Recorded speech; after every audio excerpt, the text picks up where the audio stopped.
Hello people, John the Biker here, welcome back to the channel. Today I'm out doing another bike review, and this time it's for another Harley Davidson Softail, and this time it's the Sport Glide. So I'm going to start my videos like I always do them. I'm just going to tell you what I've learnt about the bike, my opinions about certain aspects of the bike, and go over the pros and cons, or the things that I like and things I don't like about the bike.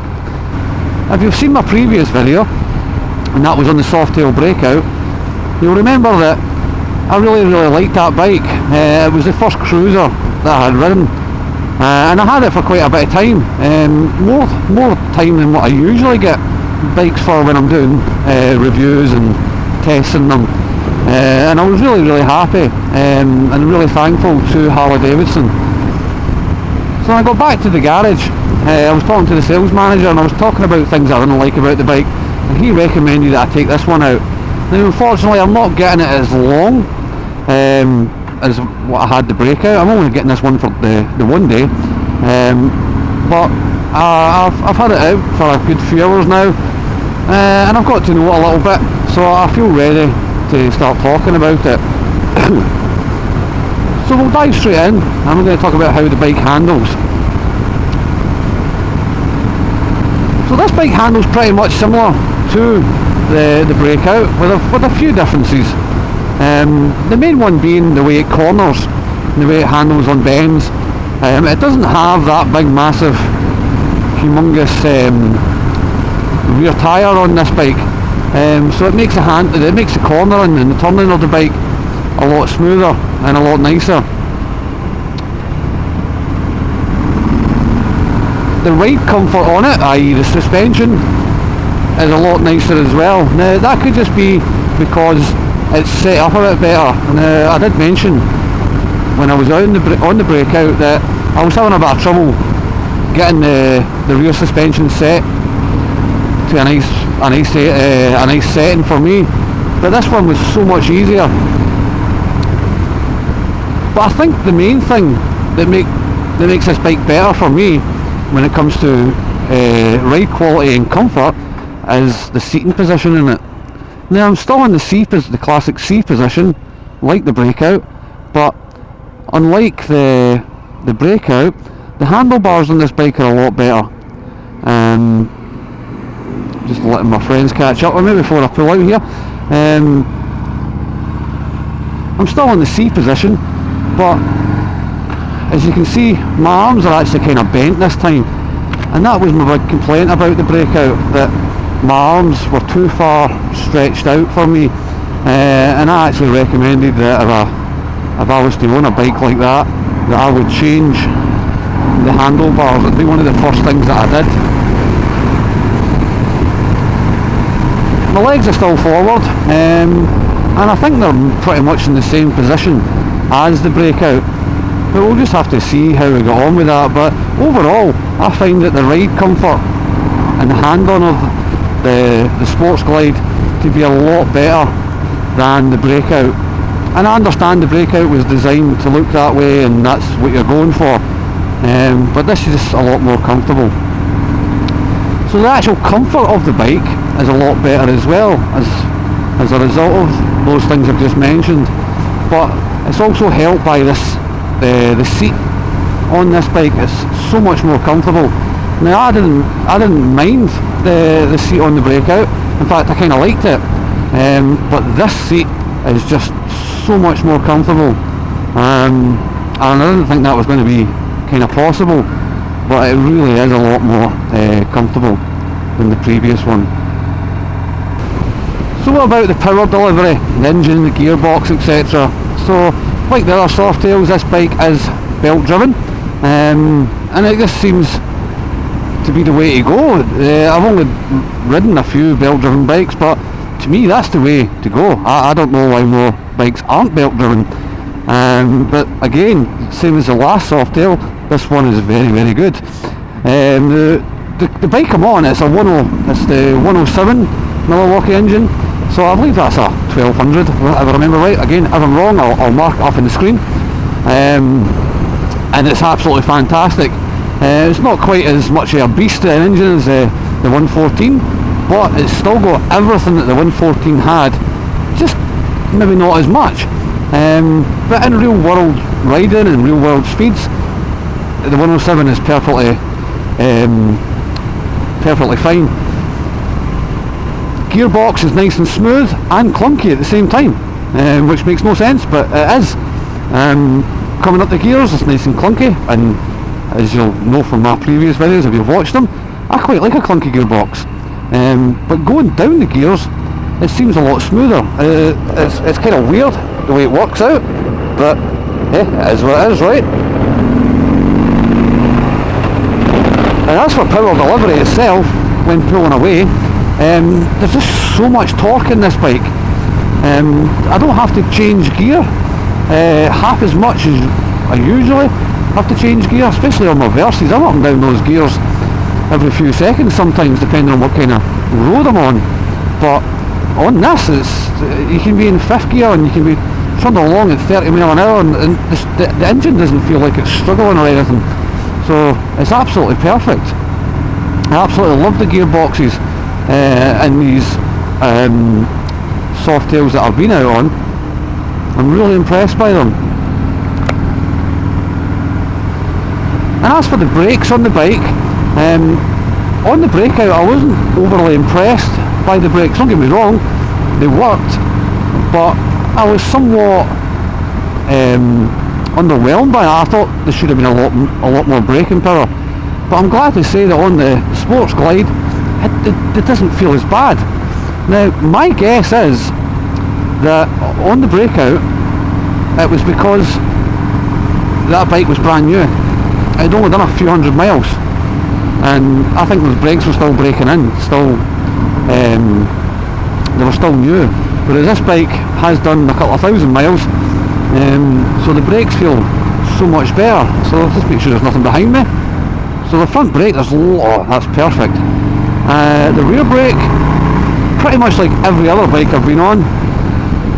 Yep, you know, it slows me down, but I wouldn't rely on that brake alone to stop me.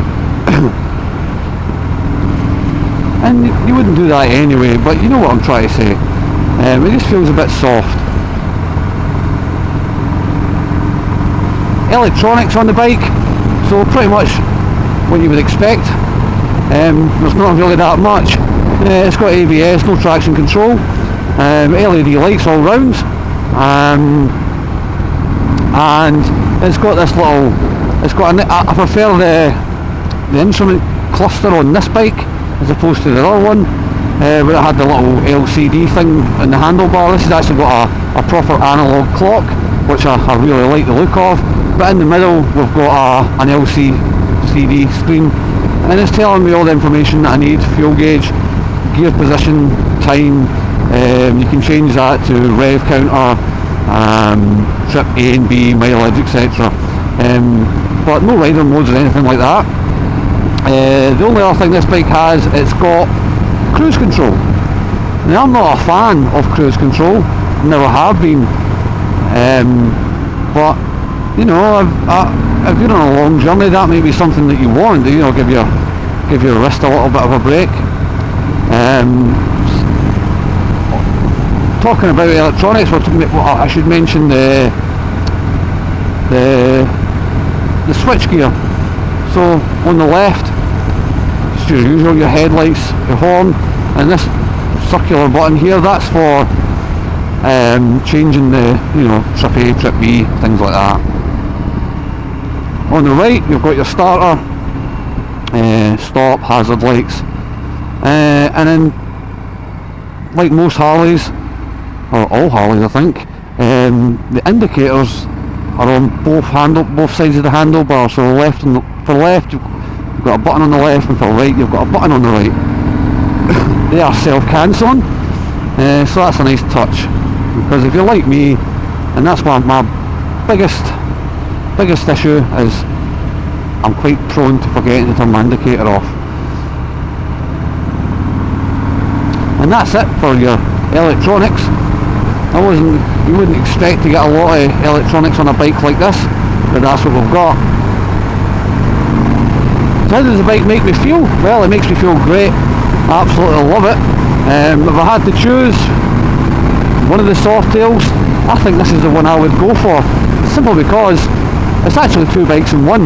Now this nice fairing here, I said it keeps a bit of the wind off me, it actually comes off, and it doesn't look bad with it. In fact, I think it looks better with it off. I understand why it's there, but I don't think I'd have it on all the time. I think if I was going out for a weekend away on the bike or a week on the bike, I would put the fairing on because it's going to take most of the wind off of me. But if I was just using it for my day-to-day commute or whatever, I think I would take it off, because the bike looks actually pretty good without it. And the same with the panniers on the back, they come off fairly easy. So you're actually getting two bikes. You're getting a naked cruiser and you're also getting a tourer. So this is definitely the one I would go for. Now I'm not a big fan of chrome, simply because I'm too lazy to clean it all the time. And to me, chrome just gets dirty. But I actually like the chrome on this bike. There is quite a bit of it on it, but I think it definitely adds to the appeal of the bike. So what I'm going to do is I'm going to pull over and I'm going to do a little walk around the bike. Unfortunately I can't tell you all the stats because I didn't have time to write them all down or look into them, because this bike was kind of thrown at me when I was returning the previous bike. So what I'm going to do is I'm just going to let the video play out along this road. This is actually a really good little road that I use sometimes when I'm travelling down to Peebles. So I'll just let the video play out and then I'll speak to you again once I'm off the bike and giving you a look around the bike.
And so here it is, folks, the 2021 Harley Davidson Softail Sports Glide 107. So just a quick walk around. There's no point in me going over it because I can't remember all the specs, I'm really sorry about that, but I will add it to the screen. This is a nice touch, this daylight running light, the kind of halo light I guess, and these alloys on the bike are actually pretty cool as well. I've actually stopped not in the best spot, to be honest, but they look really nice, those wheels. And there's the engine, and it says it's probably just about the right amount of chrome for me. I'm not a big fan of chrome, but if I had to have that would probably be about as much as I could handle. I love the back end of this. It just looks really good. I like it with these panniers on it, and these panniers come off fairly easy. Unfortunately, I don't actually have the key to get the panniers off, so or I would have showed you it with the panniers off. And here's the other side with the I believe they call this the primary cover. Nice and chrome again. I'm not a big fan of chrome, as you know, but that's about as much as I can handle. This fairing does a fairly good job actually. Keeping the wind off it. It's not perfect, but it does keep the majority of the wind off. But the good thing about this little fairing is there's this little bracket here, one on either side. You just unclip it and that comes off, and it makes it a nice naked cruiser bike. But unfortunately, I don't have all the specs to hand. You can just see the rear brake disc, and there's quite a big brake disc for the rear. I've not seen too many bikes with big brake discs like that. And then on the front, again, just a single disc. And it does have the Harley Davidson badged calipers, 4-piston caliper on the front, and a 2-piston caliper on the back. And here's this nice seat that I keep going on about. It's really soft. Really like the seat on this. Yeah, and that's really it. What I'll do, I will put a list of the specs of the bike on the screen for you to have a look at. What I might actually do is I may contact Harley Davidson again, or when I hand this back in, I'll speak to them and see if I can get this for an extended period. Because like I say, out of the Softails that I've ridden, this is probably the one I like the most.